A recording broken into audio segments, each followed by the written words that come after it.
everyone is perfectly imperfect. Nobody's perfect, and not everything is black and white.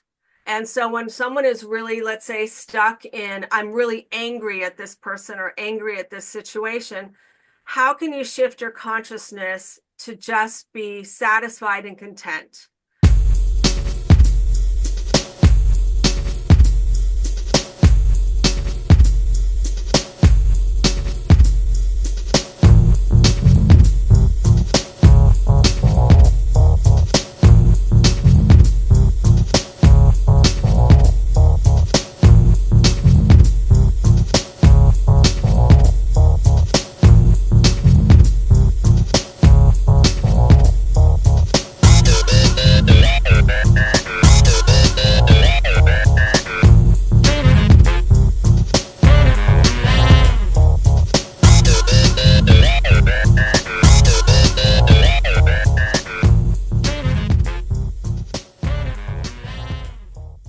Welcome to Supernormalized, the podcast where we challenge the conventional, break boundaries, and normalize the seemingly supernatural.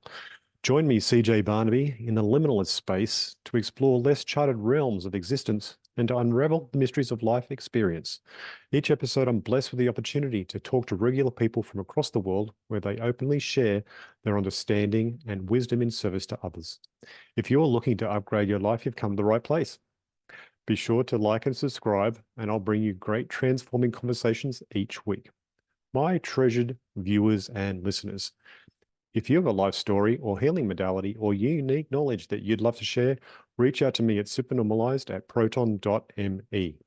Let's together embrace acceptance of the supernatural and unusual, what it really is, completely normal. Today on Supernormalized, I have Carrie Logan, who has spent 25 remarkable years in the mental health and coaching industry, guiding individuals across the globe towards deeper self-understanding and self-transformation. We go into a deep discussion on her processes around that, what led her to that, and the ways that she works with people. She also provides some greater understanding of some channeled information that just came to her when she was working on an understanding of how to help people ascend in their contact and understanding of life. And she calls that mastering the upper rooms, which she actually turned into a process that she actually helps people to um, ascend. That's the only way to say it, really, to ascend through life and to move out of stuckness. So if you're in a bit of stuckness yourself, Carrie's work is going to actually help you a lot, and her words will also today help you. So please enjoy the show. Welcome to Supernormalized, Carrie Logan. Carrie, you've been in mental health for a very long time, 25 years, and you work with people all over the globe. And it seems like our world is going backwards and forwards in your words. So welcome to the show and tell us all about that. Thank you for having me, CJ. What I've kind of observed lately is a lot of people, especially in the United States, are stuck in 3D human consciousness. They're really stuck in fear and anxiety and depression. And it's kind of created a bit of a divide. I mean, there was something this morning I was discussing with my husband that I saw where Bruce Springsteen made a comment that it is like we've had started a civil war here, because I'm just going to be honest, we can't talk about politics with anybody.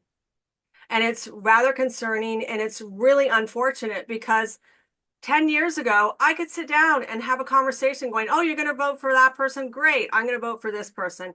And you could still be friends. And that is 4D human consciousness. But a lot of people, they feed into this negativity and this fear, and it's kind of wreaking havoc. It's making it really uncomfortable for lots of people that live in the United States. And I hear other countries are kind of laughing at us because it's a circus show to them. Oh, look, But it's real life. Look, I live in Australia, and it's sort of similar but different in the way that most people don't even give a hoot about politics, yet they probably really should. And yeah, you can't really discuss it at all because people have no idea what's going on. It seems like the world has lost its way in certain ways around that. But I see all the polarization that's being pushed upon the people in the US all of the time.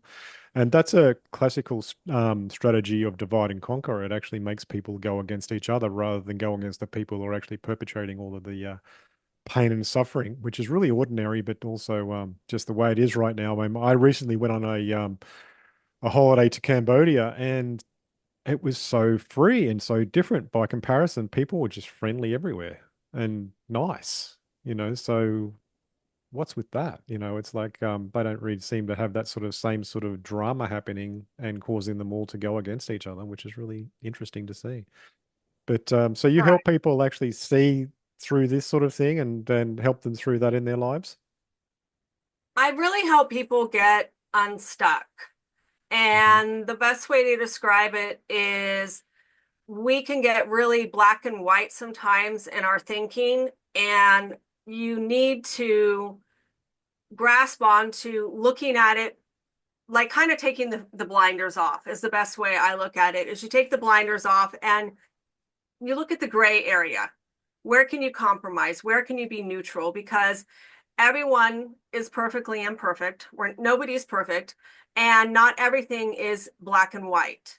And so when someone is really, let's say, stuck in, I'm really angry at this person or angry at this situation, how can you shift your consciousness to just be satisfied and content?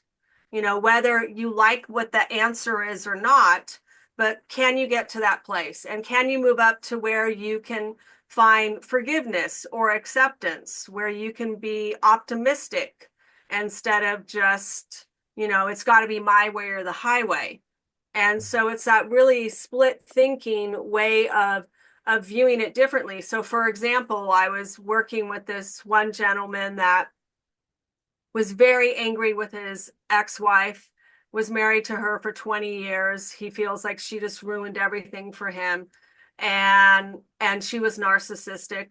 And so he was stuck all in blame, and he was stuck in regrets and all those 3D consciousness levels. And I was able to get him up to view her differently because I shared with him, I said, well, have you ever been loved unconditionally? And he was like, yes, my mom was perfect. She loved me no matter what. And I said, you're very lucky and very fortunate because your ex-wife, the one that you were married to for 20 years, she didn't have what you had.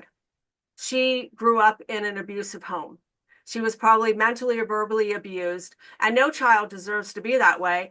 And her parents could have been neglectful or authoritarian or absent, but that's what made her who she is. We humans create narcissistic people. And if we don't like that, we need to stop doing it. We need to parent better. We need to treat one another with more decency, respect, kindness, acceptance. That's all 4D human consciousness. So when I kind of unpacked that for him, he it softened. He actually was able to find compassion for her and realize that, yeah, you're right.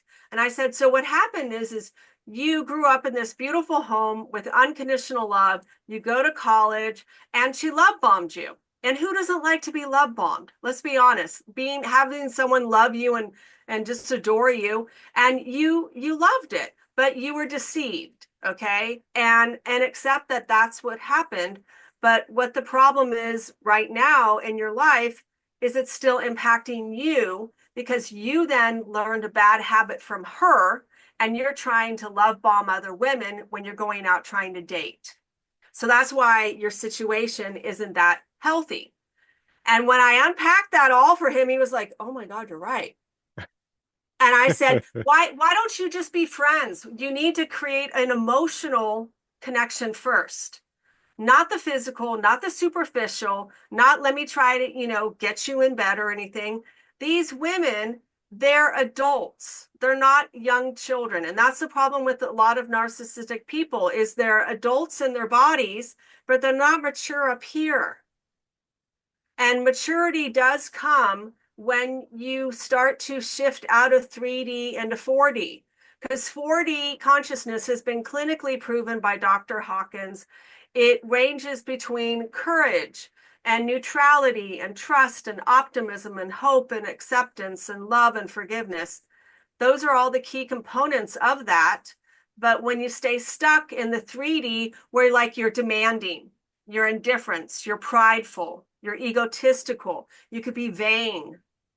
All those, it's like, yes, it meets, you can survive being that way, but no one's happy. Let's be honest. Nobody is happy when they're living down there in 3D mentality. People are miserable. You could have all the money in the world and still be miserable.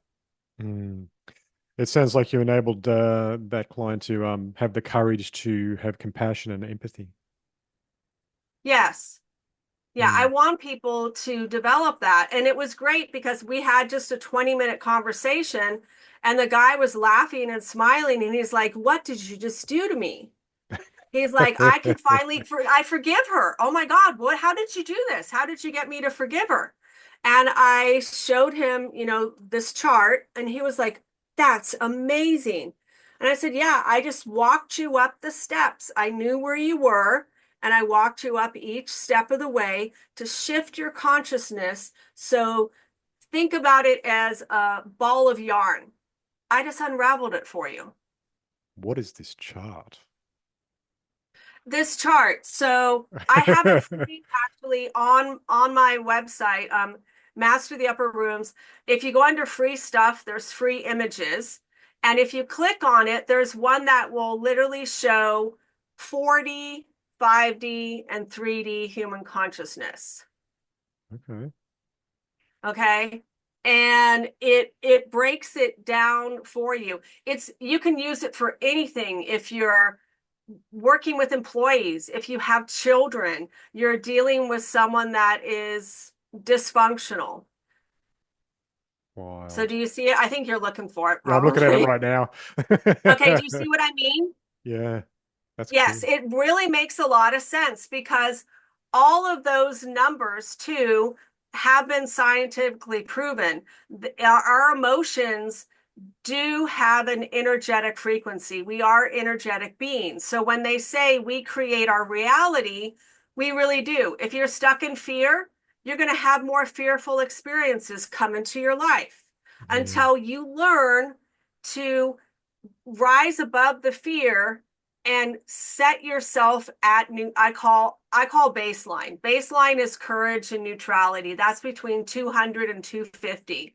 If you can master that for 30 days, you're creating a new habit of just being satisfied and content, being Yeah. flexible and feasible, Mm. being permitting, not being so rigid, and you'll feel so much better. I mean, that's where you can feel content. And for example, money. A lot of people are stuck in fear or lack around money. I don't have enough money. But I tell people, well, if you get a paycheck every 2 weeks, that's consistent money. You should be happy you have that 2 week paycheck because some people don't. Mm. Mm. The same could be with, relationships. If you keep finding that this person is getting you angry and angry and angry, well, you've built up this muscle, think about it as working out, of being angry. And now you need to really focus on finding tools that help you get rebalanced. Because as you know, CJ, there's people out there that know how to push our buttons and make us angry. They know how Mm. to trigger us. Yeah, for sure. How did you come up with this? Actually, in last year, I had a huge spiritual awakening and I was told, "You're going to teach Master the Upper Rooms." And I actually received this information back in 2012 when I woke up one day and I was told, "You're going to write this book." And I channeled the whole book. I was shown here's the whole table of contents. And the book is called Affirming and Focusing on Living a Better Life. It's all about manifesting.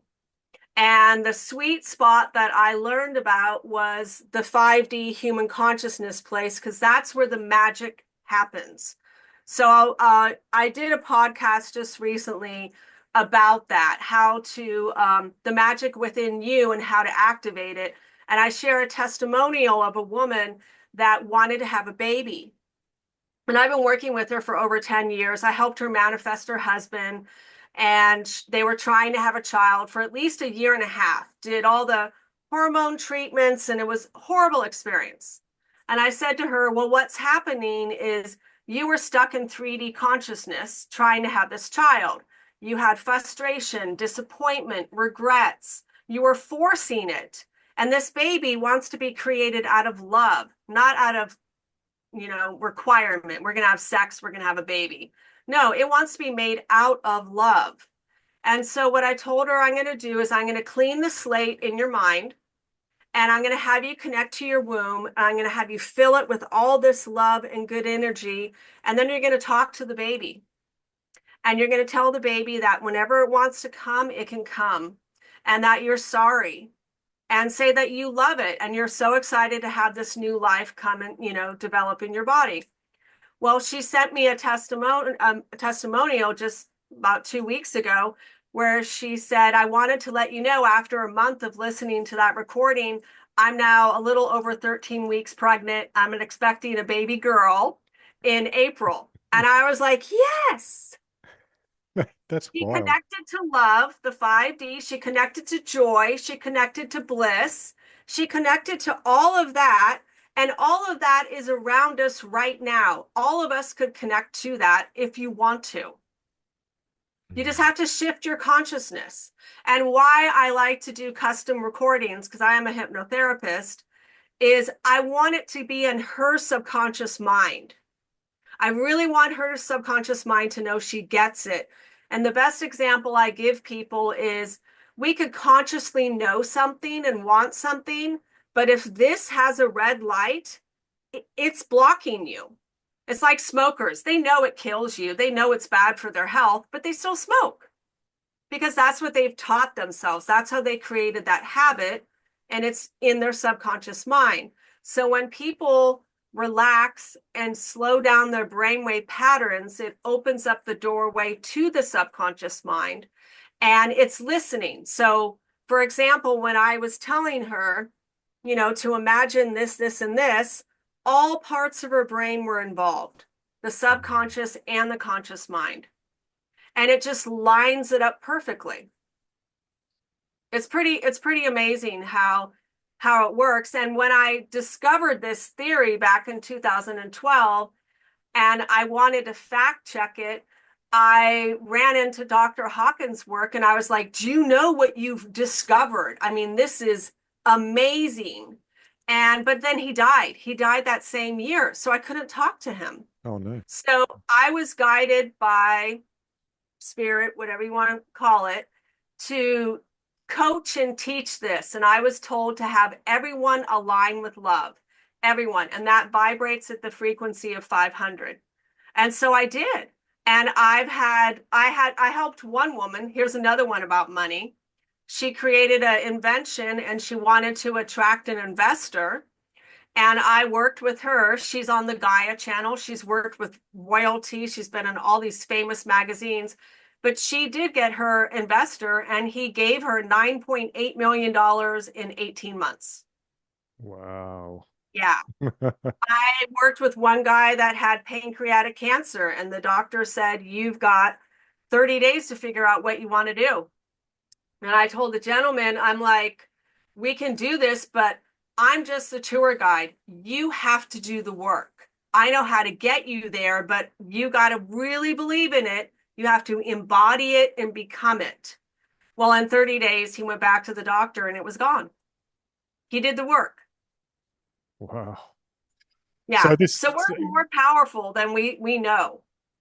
yeah, for sure, for sure. This is completely mind-boggling in the way that it works then. I mean, you had this information come to you via sort of like a download of some sort.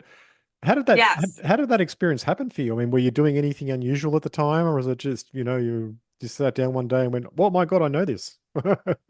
Um, well, actually, I was literally directed, go in front of your computer and just type. And a lot of the stuff I didn't know. I just listened and I just typed it.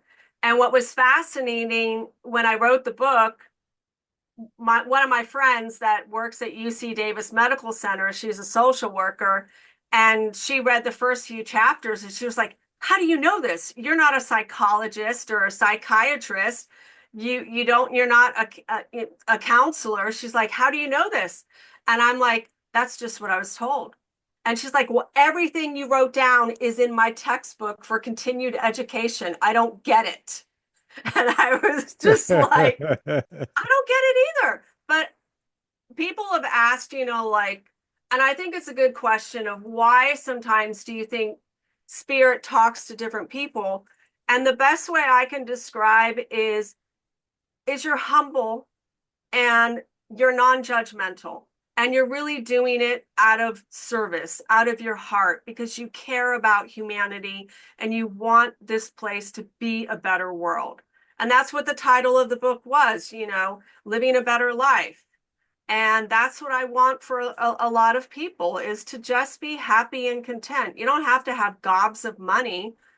I want people to be joyful. I want there to be more love on this world. And some people, think that will never happen. And if you believe that, then that's your reality. But I want to believe it's possible.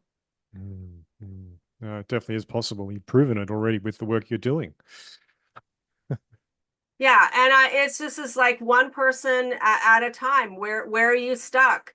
If I worked with a Catholic nun that someone in the community told me about her, and in 2 sessions, her PTSD was gone. Would you say that working with a lot of people now over all these years that you've noticed a pattern in stuckness? Is there like a maybe say 5 types of stuckness which are just so common? Well, I think the biggest thing when people get stuck is they can get stuck in learned helplessness. And then the other factor is what's the environment you grew up in? Did you grow up in a trauma bonding environment? Were your parents abusive? Were were you neglected? And and a lot of times we got to be mindful about who we talk to because Mm, some people can just drag you down into the ditches and make you feel worse about yourself. And mm, so I think the biggest stuckness a lot of people have would be I'm not good enough. I'm unworthy. I'm not important. My opinion doesn't matter. I'm invisible. I'm worthless. It's just all those negative comments and all those wounds that happen is when we're a child, a lot of them, because children don't have the coping skills of an adult. They're just surviving. And that's the beauty is when we grow out of being a teenager and we shift into that young adult stage, that's where we really do need to work on those 40 human consciousness skills because let's just be transparent here as a little kid, when you got in trouble, weren't you over the moon when your parent forgave you? mm. Weren't you over the moon when your parent accepted you when you thought you were going to die or you were going to be kicked out of the house? And they were like, "It's okay, sweetie. I love you. I forgive you. It's okay." They showed you compassion and kindness, or they show you patience. Now, that I think is a beautiful thing when a parent can do that because you're teaching and modeling your child these skills from a 4D perspective. But a lot of people never got that. No, definitely. I did not They're get that. they're shamed. They're Yeah. shamed. They're blamed. They're humiliated. They're filled with regrets. They end up getting angry, and then they get on this hamster wheel where they just beat themselves up. It's this vicious cycle. Yeah, yep. I've been in that hamster wheel myself, and that inner dialogue can be scarring itself as well. It Oh just yeah. reinforces it. And that sounds, according to your levels, that sounds like you're probably around about the level 50, which is ultimate apathy towards everything. You just feel awful. Yes, you do. And it's so hard when you think about a lot of people that are suffering in this world. Mm, And I would love to see people just get unstuck and be happy and be content and realize that, which I have realized myself, is the most horrible people I've had in my life were my greatest teachers. My greatest teachers, because they taught me to stand up for myself. They taught me to be brave and courageous. They taught me to be kind and compassionate. They taught me what forgiveness is and what is unconditional love. Because I did grow up in a trauma bonding home. I grew up with every form of abuse you could think of. I Mm. saw physical abuse. I've had physical abuse. I've had mental, emotional, all that stuff. And I did exactly what's on this chart for myself. Because that's like on an airplane, they tell you you got to put on your oxygen mask first. You can't help other people until you put on that mask first. Yeah, And so, yeah. yes, I had some terrible life experiences, but it made me who I am today because when someone sits in this chair over there, I know how it is to walk in their shoes. Mm. Well, it's the only way, really. I mean, I've found that because I mean, I've interviewed a lot of people now, and um, I find that the only way people can actually really be empathetic and compassionate and have understanding is by having been through that as well. And nearly every single person I've spoken to that has been through stuff looks back on it and says, without that, I wouldn't be who I am at all. Which Yeah, is, so those scars become, like a benefit in some way. The trauma is actually, an informed trauma that assists them in helping others through their trauma. right. Mm, mm. Rolling all the way back, what inspired you initially to pursue a career in mental health coaching? I mean, who was Carrie before? You know, it's interesting you say that because when sometimes I think a lot of people say, now that they get to know me and I'm still getting to know myself, is I think I had a lot of this wisdom just come in and I channel it when it's needed. I can't describe it, but I remember when I worked in corporate America, I was working for Brown Foreman, which owned Fetzer Vineyards. I was in California. And one of my coworkers came up to me one day and says, I don't know what it is about you, but when anyone in this office has a problem, they go to you and not HR. Whether it's work or relationships or money, it's like you have this therapist sign on your door. What do you do? And I'm just like, I don't know. They come and they tell me their problems and I give them my advice and it just Yeah, seems to work. yeah, nice. Yeah, and it's just going to sound strange too, but my dad did it to me all the time when I was younger. So I learned how to listen and I did take psychology when I went to college and I really did enjoy it. But I think where it all kind of boiled down, the hypnotherapy part that's an interesting story, I gotta say, because I even did a YouTube video about it. And I was living up in Oregon, and I'll try to quickly share it. Living up here in Oregon, and I wanted a change, and it was really, really bad. The economy, it was around 9/11, and the economy was just terrible here. And so I was told that I completed everything I needed to do by this woman that gave me a reading. She said, the perfect job is waiting for you in California. Perfect job's waiting for there. And I said, well, I can't move there. I'm a single parent. I don't get child support. She's like, no, what you're destined to do is there. And the job will literally be handed to you. And I thought, this woman's crazy. So, of course, I kind of fought it at first, and I was going to become homeless. I literally ran out of my, you know, unemployment benefits, was going to become homeless. So I talked to a family friend that was in the Sacramento area, and I said, can I stay with you and look for a job? And she said, sure.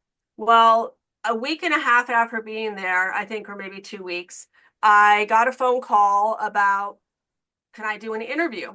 And And I said, sure, no problem. And they said, can you be here in an hour and a half? I said, okay.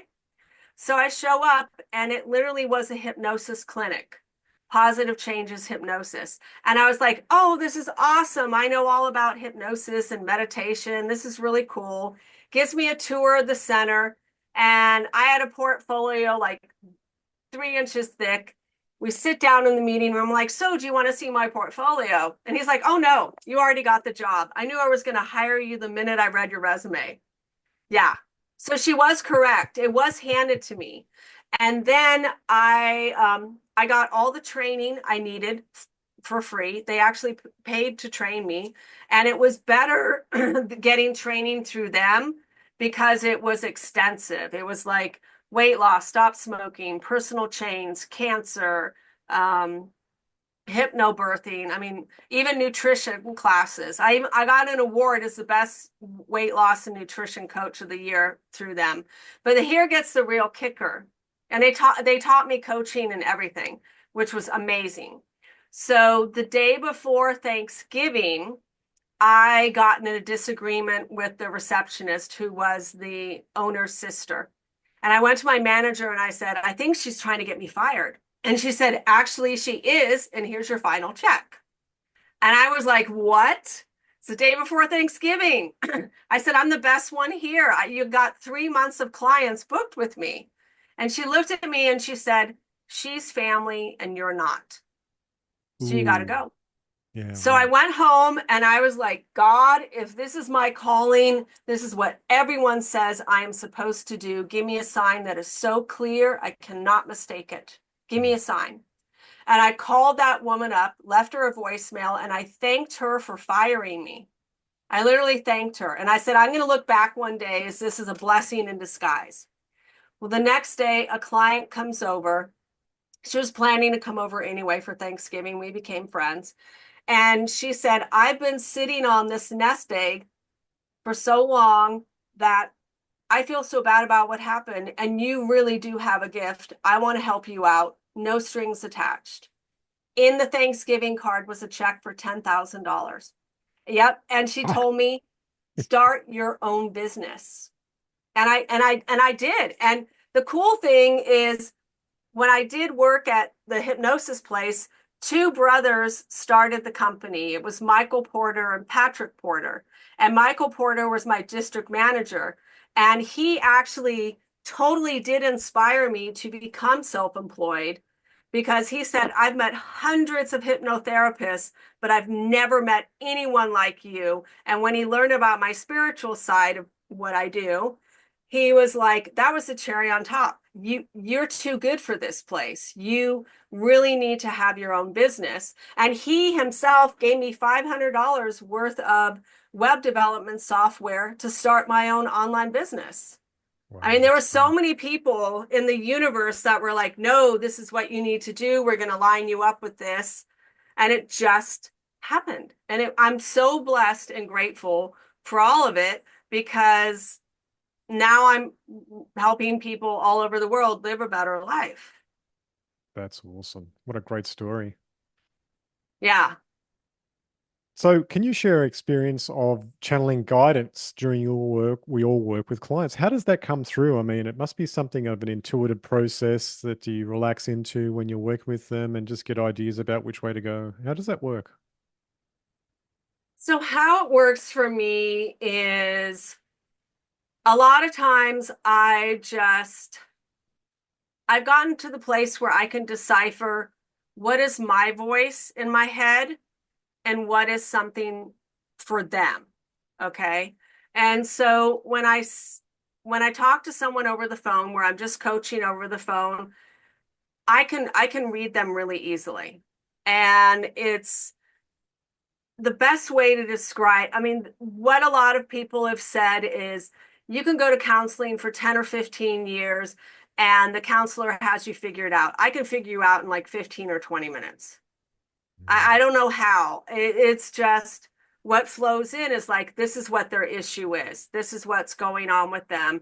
This is what you need to do. So sometimes I've been shown things too, like if someone is stuck on a hamster wheel, they'll show me a hamster on a wheel. If someone is having a lot of heartache, sometimes I could feel that heartache in my physical body. Sometimes I can. And a lot of times when I sit in front of my microphone, it only takes me 30 seconds. I mean, I tell people the 30 seconds in the beginning of all the recordings is just music playing and it's you getting comfortable. But really, what I'm doing is I'm praying.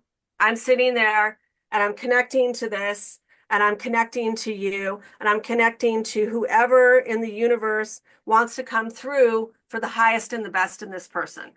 So I've had grandparents come in. I've had loved ones come in.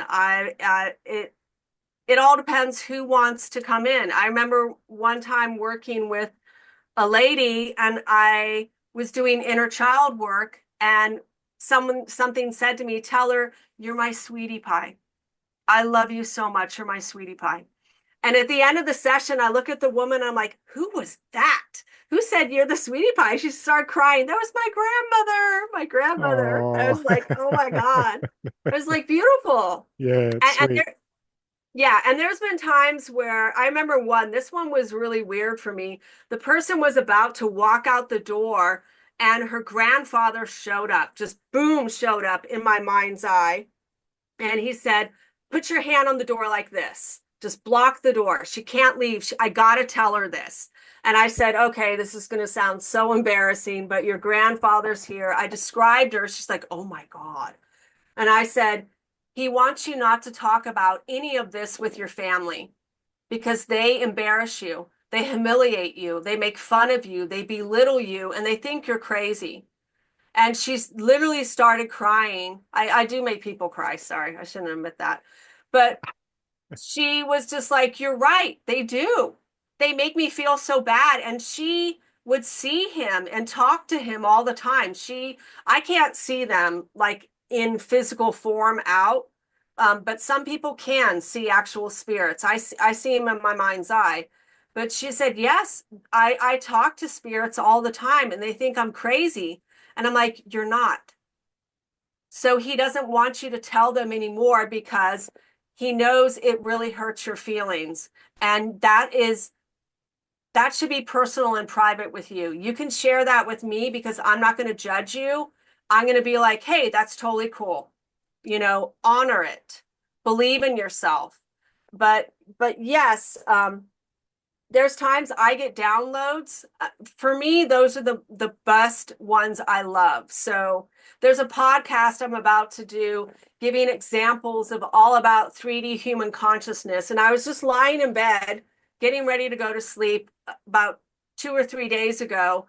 And it was like all this chatter, like, oh, we're going to talk about this. And I just lied there for an hour listening. You're going to describe this and give this example and this example. And I was like, this is perfect, perfect, perfect to give people ideas of when they're stuck in anger and when they're stuck in their ego or when they're stuck in lack or things that have to do with family. And to me, it can be exhausting, but at the same time, it's beautiful. It's like something is just opening up like a flower and you're Mm, just receiving all this information mm. and then applying it to better support humanity because that's to me that's what it's all about is how can I be of service, how can I be of service. Sounds like there's a lot of joy in your work then. You get to see a lot of evolution in people that happens quite rapidly and positive change all round. It is to me there's a lot of joy because I know how it feels to be miserable. I do. I know how it feels to be stuck in a pit that you don't know if you're ever going to be able to climb out of. Yeah, right. Would you say that's about level 20? I would say yes, shame and being miserable is about level 20, yes. And a lot of people are so stuck in guilt too. Guilt Mm, and regrets. I wish I did this, I wish I did that. And that's just beating yourself up. You got to have more kindness to yourself, I mean, as you said, our inner critic, we say things to ourselves we'd never say to someone we love. Yeah, exactly. If someone was in a room that was actually saying those things to you, you'd probably just slap them and tell them to get out. Exactly. And so it's all about how can I view things from a higher perspective? How can I just get unstuck to where I have peace of mind? I mean, that to me is really the most important thing is having peace of mind. And you can have peace of mind. You don't have to jump all the way up to what is it, the 600 range. You could have peace of mind at neutrality. Mm, You really can because you're just content. You're just neutral. You're not forcing anything. You're just baseline.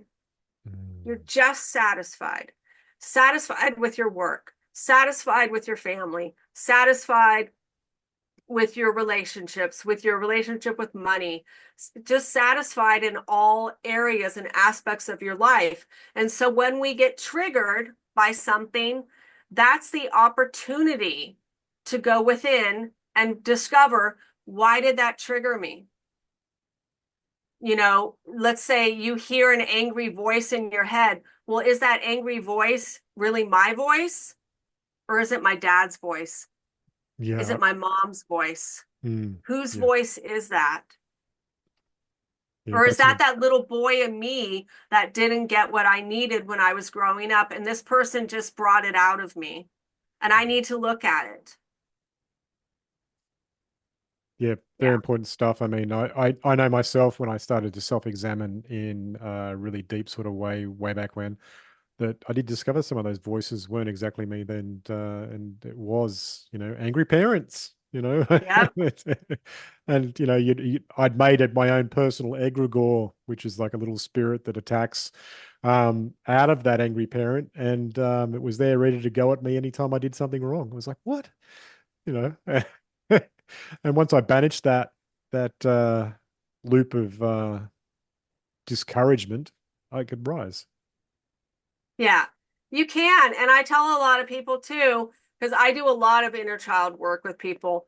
There are times where we have to parent ourselves. We have to be our protectors. We have to be our guardians. We have to go in and tell that child that, you know what, I'm sorry your parents did this to you, and I love you. I want us to be a family. Because what happens is when we're born, we're whole like a circle, okay?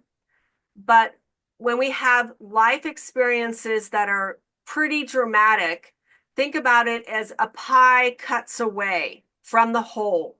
And that you then create a separate part of you. And that part of you can be considered self sabotage. But I always tell people it has a positive underlying intent. So let me give you an example of what I mean. When I was working at that hypnosis center way back when, there was a gentleman that hated the holidays, especially Christmas. And we had the Christmas tree in the lobby, music playing, holiday music, and he was just ranting and raving, just hated it. And the receptionist said, "Can you take the guy in the back and have a talk with him?" I said, "Sure, no problem." So he sits in the chair, and the first thing I say to him is, "Dude, what happened to you during the holidays? Something happened. I know it." And he starts laughing, and he's just like, "Yeah, I hate the holidays." I'm like, "What happened?" And he said, "Well, when I was a kid, I loved Christmas, loved it so much. I think he was between like 8 and 9, maybe 10 years old, but he loved it so much. And with his culture, his religious background is you do not get the Christmas tree until Christmas Eve, and then you decorate it with the family." And he didn't like it because all his neighbors had their lights and trees and decorations up. He felt left out. So Mm. while his parents were at work, he went out, literally cut a tree down, dragged it home, decorated it, decorated the whole house. When his parents walked in, he was like, "Surprise! Merry Christmas. Let's create a new tradition. Let's have Christmas early." They got mad. I see your eyes. They got Yeah. so mad. They made him take all the decorations down, put the tree by the trash can. And he said, well, I was standing at the bottom of the steps. They told me I had to go up to my room and I wasn't going to get dinner. And I had to think about what I did wrong. And when I was ready to come down and apologize, I had to apologize. Oh my God, he was trying to And give them he a said, gift. after that experience, I hated Christmas ever since. That part separated from the whole. But I looked at the dude and I said, but you got kids. And the holidays are for kids, and you are killing the joy and love of Christmas. Is that fair to them? Is it really fair to them? You're allowing this wound because you know your parents were wrong. It scarred you, but is that fair to repeat the cycle to your children? And yeah, I made the guy kind of cry, and he was like, yeah, you're right. And I said, so let's do a parts therapy. I'm going to talk to that little kid, and you're going to talk to that little kid, and we're going to say you're sorry because he's still wounded and he's acting up. That's why you don't like Christmas. And you're going to have a conversation with him in your mind, and you're going to ask him to do a new job. And that new job is let's love Christmas like we used to. I want my kids to love the holidays. I want to laugh with my children and enjoy them opening their gifts. Mm. Really make it magical. And that's the recording that we did, the process we did. And the guy was like, thank you so much. That was the first Christmas he ever enjoyed in so many years because he Mm. cleaned the slate. He healed that wounded part inside of him. Yeah, right. Well, that touches me a little bit there and get my bit of misty sort of eyes because I actually grew up with that sort of scarring as well during my early ages because my parents were both alcoholics. My sister and I used to actually have bets on when my mother would start drinking and causing drama. So it was like Yeah. awful. So even to this day, well, I don't really care about celebrating Christmas that much, but yeah, I can see the importance of it too from this story. Mm, It mm. is really important because it impacts every aspect of our lives. It will impact him. I mean, now he can go Christmas shopping and not be like, I hate everyone. I hate this. I hate that.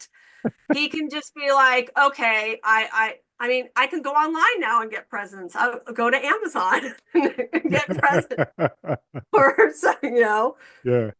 Wow, that's cool. But yes, it to me, if it's hurting other people in your life, you really need to go in and you need to work on it because it's not fair to the people that are in your life. It's just not fair. Yeah, for sure, for sure. In your opinion, what are the some of the most common misconceptions about trauma that need addressing? Oh, man, there's a list. There literally like are 17 ways people can get traumatized. And a lot of people don't realize it. You can Yeah, get no. traumatized by bullying, someone bullying you. A sports injury. You can get traumatized by that.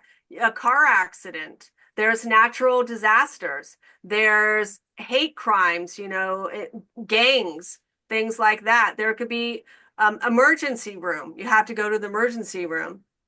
You could be traumatized by even religion. You can get traumatized in that way. You can get traumatized by sexual abuse, verbal abuse, emotional abuse, mental abuse, physical abuse. All of those are ways you can get traumatized as well. And to me, I think the biggest thing when people experience trauma is understanding there's a process people go through and they really are stuck in 3D human consciousness. They are. So I'm going to show you an image. So when you talk about, and this is the thing is when I channel sometimes I'm shown draw this. Literally I want you to draw this. So there's an image here because I used to do talks about how to communicate with difficult people. So on this chart here, if you could see, this is the typical brain function. This is your cortex brain, okay? Yeah. It has to do with empathy. It has to do with your values, language, hope, communication. This here is social emotional. That's your limbic. This is your regulation, your body. And this is survival, okay? That's the fight, flight, or freeze or friends. But when you have trauma, or this is the narcissistic person's brain, this is their survival brain is huge. It's literally flip-flopped. And their cortex is up here. That's why it's really hard for them to find solutions. And so when someone experiences trauma, they're really stuck down here and they need someone to help them get out. So I was told to draw this other page of, for mental health awareness, we've embraced autism, we've embraced mental health, but we reject people that experience trauma and we reject people that are narcissistic. I mean, there was a study, I saw something like they asked teenagers about trauma, and at least 3/4 of all teenagers admitted, yeah, they've experienced trauma. And people are like, what? But we Yeah. do. There's what you can. So here's a good example. You're a little kid, you're in the grocery store, and your mom just keeps going down the aisle, and then you're lost. Where's mom? Trying to find her could be so scary and so traumatizing for that kid that he then has separation anxiety. And that was created out of trauma. And that parent could think, well, oh, my kid's just dealing with anxiety right now. No, that one experience of him being so lost in a store was traumatic because he doesn't have the coping skills like you and I. He's not an adult. He was a little frightened boy. Mm, mm, And some parents will nurture that child, and some parents will shame and embarrass that child. mm. You get what I mean, right? Yeah, yeah, totally. Yeah, it depends on Yeah. whether they're I mean, most people don't know about it, but nonviolent communication would be like Yeah. encouraging that child and helping that child with empathy, whereas the other side of it, violent communication, is that shaming. So, Yes. yeah, it's intense that we we sort of live in a sort of like a polar sort of world when it comes to those sort of things, unfortunately. And most people aren't aware of the damage that their words make. I mean, words are magic, and negative There's magic. so much power. Because, Yeah. like, say you could get physically abused and you break an arm, well, that arm will heal. But someone could use their words to cut you like a knife, and that scar is there forever. Mm, I mean, that person, I tell people, if you don't learn forgiveness, that person can live rent free in your mind and still be dead. When are you going to evict them? Because mm, forgiveness is not for that person, it's for you. So you have peace of mind, so you can sleep at night, so you are no longer feeling victimized by that person. You got to evict them. mm. Definitely, definitely. Yeah. Yeah. Why is it crucial for individuals dealing with addictions or self-sabotaging behavior to understand their triggers? Well, your triggers, I look at it as it's a way to set yourself free. It's kind of like a flag that's going over here, over here, over here. Okay. Yeah. And a lot of people, they react instead of respond. And then they regret sometimes the reaction that they had. And so that's where I tell people you need to kind of step back and go within and say, hey, I got triggered by this. Like we said earlier, what is this? Is it my voice that, I'm hearing the internal dialogue, or is it my mom's voice or my dad's voice? Does that person remind me of my dad? Does that person remind me of my mom? I heard this one story that was so fascinating. It was in a book, and Oprah Winfrey helped write it. I forget the gentleman's. It was about trauma. But he said this one boy kept acting out and failing so bad in the classroom, and they didn't know why because he was like a straight A student. Well, they ended up finding out, discovering that what made him not like this one teacher was the teacher wore the same cologne as his dad, and his dad Oh, was alcoholic. oh, wow. So just that sensory smell Mm, of his cologne triggered him to compare him to his father. And that's why he could not get along with him. And they said, okay, change. They did a test.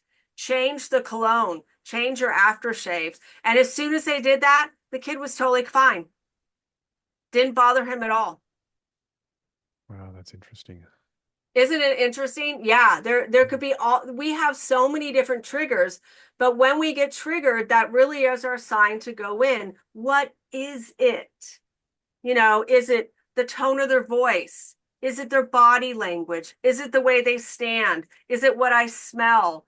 Is it the vibe I get from the person? What is triggering you? You got to stop and you got to go. You got to kind of like examine it, get your magnifying glass and really look at it and see. And then, kind of break it apart. Like, okay, I mean, that was a quick and easy fix. It was just the smell of the cologne. Okay, that could be easy. And that's where you jump up to when we talk about 4D human consciousness, that's courage at 200. You're being brave and courageous by going within and looking, but then you're also being neutral because then you're trying to pick it apart like, who is this? What is this? So the cologne. And then you're finding a solution where you're optimistic. And the solution was just ask the person, can you change this cologne? Because it reminds me of my dad. And I don't want to have these ill feelings towards you, but when I smell it, it makes me think of my dad, and that's not fair to you. And I want to have a good relationship with you. All of that takes courage to Mm, say that and to speak your truth and to find your voice. And I'm mm, sure if the person, hopefully would hear that, would say, "Oh my God, I had no idea." And it mm, then would make sense. It's like, okay, this is going to be an easy fix. mm. Yeah. Well, no, it's got me thinking about some things that trigger me, and I've got to examine them in a different way. So, okay. So, what are some practical tools listeners can implement immediately after hearing this podcast? I would say get the chart. I mean, if you can go on to Master the Upper Rooms and go to free stuff and click on the free images, look at that one chart that has the 3D, 4D, and 5D human consciousness and print it out. And what I do is whenever I mean, I did this for myself because there was a time where I did experience PTSD. I was dealing with a covert narcissist, and it was such a challenging experience for myself. And I had to use it. I literally had to look at the chart and be like, okay, how can I communicate with this person to where they can hear me and I'm not going to trigger them? And that was the hard part is I knew this person was stuck in survival mode. How can I communicate to them where it's not offensive? So under the section of free stuff, there is some free ebooks. There is one about the 3D human consciousness. There's one about the 4 and 5. But then there's one called the sandwich approach. Have you ever heard of the sandwich approach, CJ? No, no, I never heard of it. Okay. The bread is the positive, the filling is the issue. And you always use I statements instead of you, and you never say but. And if you can't say, if you do need to say like a you statement, I always tell people put it as a we or us. So let's say, for example, you and I have a disagreement, and I need to talk to you because you said something that hurt my feelings. And I would say, CJ, I really love you, and this relationship between us is very important to me. And I've been feeling a little stuck. I've been feeling a little confused, and I've been taking things personally. And I know I shouldn't be taking things personally. And I wanted to have a conversation where the two of us can come together and connect because you're important to me and I really value you. And so the other night when we were communicating, there were some things that were said that really hurt my feelings. And I had a feeling that, yeah, I know you had a horrible day at work. And I know that you've been stressed out, let's say about money and stuff lately. And I get that. I get that. And I want to find a way where maybe we can communicate to each other a little bit softer, a little bit kinder. So when you have those days where you're feeling moody and kind of, disappointed with life, maybe just tell me. Just say, hey, Carrie, I'm having a hard day today. And let's see what we can do together. Like maybe we need to watch a movie together. Maybe we need to go take a walk together. Hey, maybe we could just sit Mm, out on the porch and have a beer together and just mm, reconnect and have a nice, just kind of decompress together. And then we can communicate, and we can communicate coming from a place where we're both rational and reasonable and we're not reactive. Can we mm. do that? Because I'd really love to do that with you. And I said you there, but that was a positive, as you saw, because that Yeah. was a positive. And I even ended it by saying, I appreciate you and I value you and all of that. So that's how I would approach it. That's kind of like the sandwich approach in saying that. So I'll give you an example about the but, why you don't say a but. Mhm. I could say, I love you, CJ, but I hate it when you leave your dirty socks underneath a computer desk. Did you hear the I love you, or did you hear I hate your socks? Yes, exactly. Yeah, you don't say the but because they're not going to hear the but. They're Mm, not going to hear. It's better to say I love you. Um, is there a way where I mean, I even did something where I said, hey, you know, I know when you like to leave your socks underneath the desk. Is there a way where maybe I've just put a little trash bucket next to the thing, so when you take your socks off, just throw it in there, and I'll know that that's a little sock laundry basket, and that's all cool. You okay with that? You open to that idea? And you see how I made it playful and fun, and you were just kind of laughing and smiling at it mm, instead mm. of being demanding. No, I'm so mad. You have to do this. Yeah, yeah, yeah. You're actually finding a way for things to flow. Yes.